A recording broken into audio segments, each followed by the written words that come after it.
अस्सलाम वालेकुम। मेरा नाम अमारा महमूद है। मैं आपको खुशामदीद कहती हूँ अपने चैनल पे। और आप सबका क्या हाल है?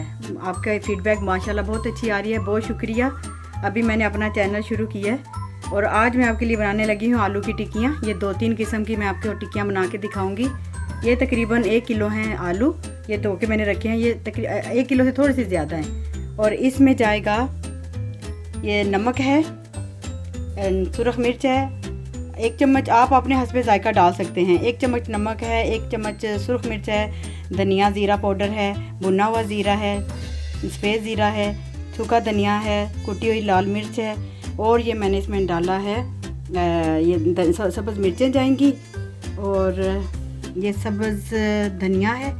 ये एक हिस्सा जो मैं टिक्कियाँ को बनाऊंगी उसमें ये मैंने डालना है कॉर्नफ्लावर। और इसमें 1 अंडा जाएगा। वैसे 2 अंडे हैं, 2 अंडे, 1 अंडा एक हिस्से में जाएगा डलेगा और एक हिस्सा दूसरे हिस्से में जाएगा, ठीक है। और ये मैं चटनी का सामान बना के रखा हुआ है, ये बाद में आपको दिखाती हूँ, ठीक है। मैंने ये आलू हैं, आलूओं को मैं पानी में डालने लगी हूँ वो बॉईल करने के लिए। पतीला मैंने रख दिया हुआ है। ये देखिए, ये पानी तकरीबन गर्म हो चुका है। ये मैं आराम से आलू मैंने इसमें डाल दिए हैं। अब ये इसको आधे घंटे के लिए मैं छोड़ दूँगी। पहले एक बॉईल आ जाए, उसके बाद मैं इसको दरमियानी आग पे इसको छोड़ दूँगी। ये आधे घंटे में इंशाल्लाह तैयार हो जाएंगे। फिर मैं आपको दिखाती हूँ कि मैं अपनी टिक्कियाँ कैसे बनाती हूँ, ठीक है। बिस्मिल्लाहिर्रहमानिर्रहीम। ये देखें आलू बॉईल हो गए हैं, ये बहुत अच्छे आलू बॉईल हो गए हैं और इनको मैंने ठंडा भी कर लिया है। अब इनके अंदर मैं मसाले डालने लगी हूँ, ये सारे। और ये मैंने ऐड किया है आमचूर का पाउडर भी, ठीक है। ये सारी चीज़ें इसमें जाने लगी हैं।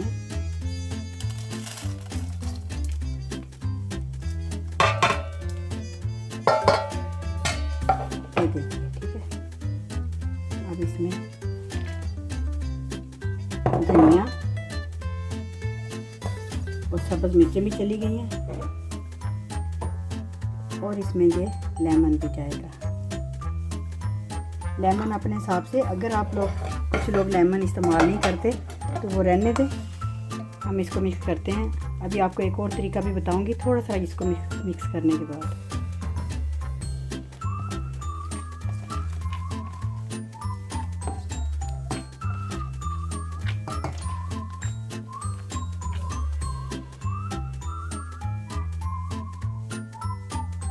अच्छा, ये देखिए, ये मैंने मिक्स किया है, आधे से थोड़ा सा कम ये मैंने लिया है।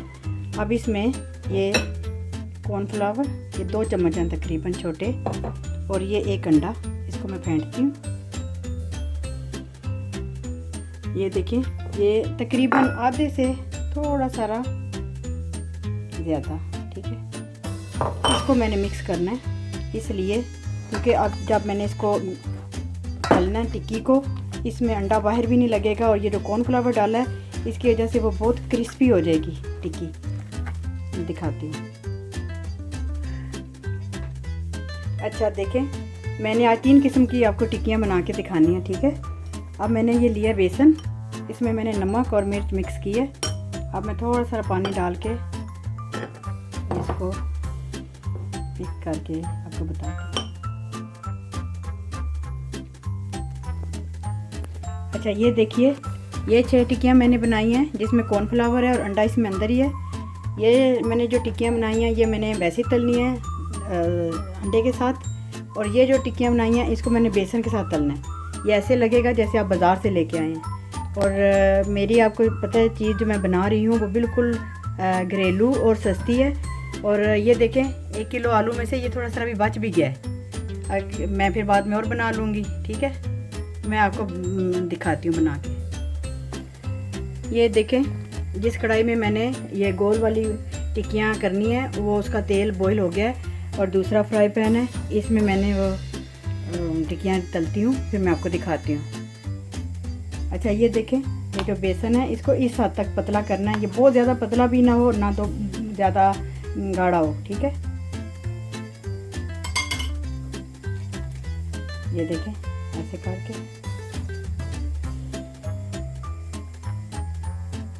बिस्मिल्लाहिर्रहमानिर्रहीम, ये मैंने इसमें डाल दिया। मैं अभी और डालती हूँ, फिर मैं आपको दिखाती हूँ। ये देखें, ये अब तलने लगी हैं इंशाल्लाह। अभी मैं दिखाऊंगी ये पक जाएंगी। अब ये दूसरे फ्राई पैन में ये मैंने ये डालने लगी हूँ।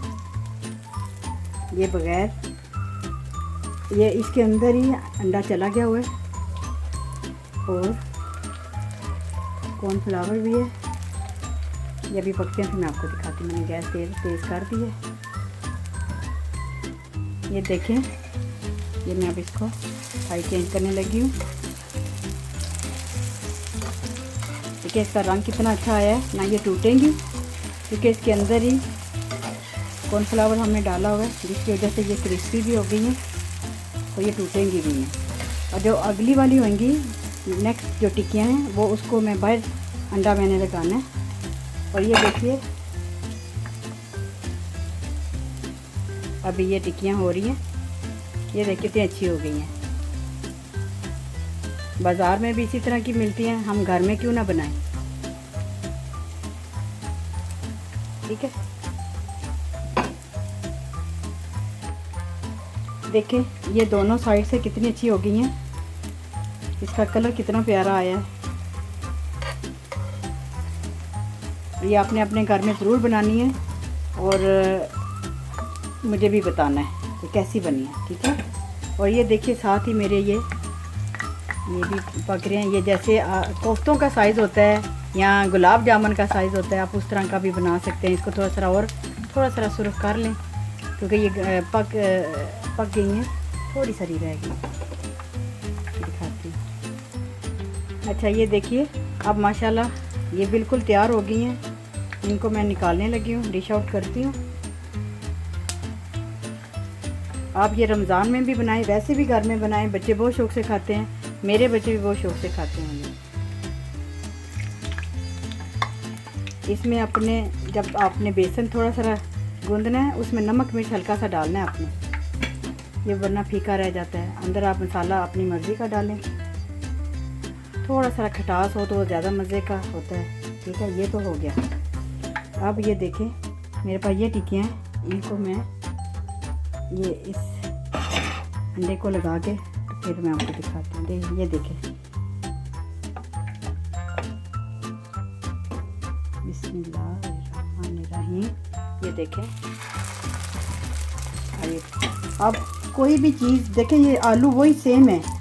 1 किलो मैंने आलू लिए हैं और उसमें मसाला भी सेम है, लेकिन बनाने का तरीका थोड़ा सा डिफरेंट होके तो आपकी चीज़ और अच्छी हो जाती है, मज़ीद अच्छी हो जाती है, मज़ेदार हो जाती है। और इसका वैरायटी आप दे देते हैं सबको।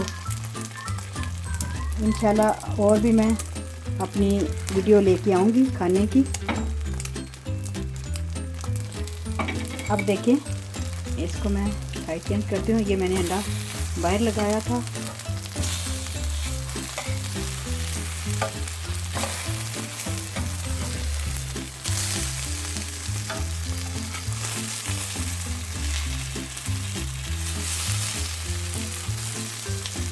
आपने तेल थोड़ा डालना है इसमें, इसलिए अगर तेल ज़्यादा हो तो आलू एकदम फैल जाते हैं और टिक्की भी टूट जाती है। अब मैं चटनी बनाने लगी हूँ। मैं आपको चटनी दिखाती हूँ बना के।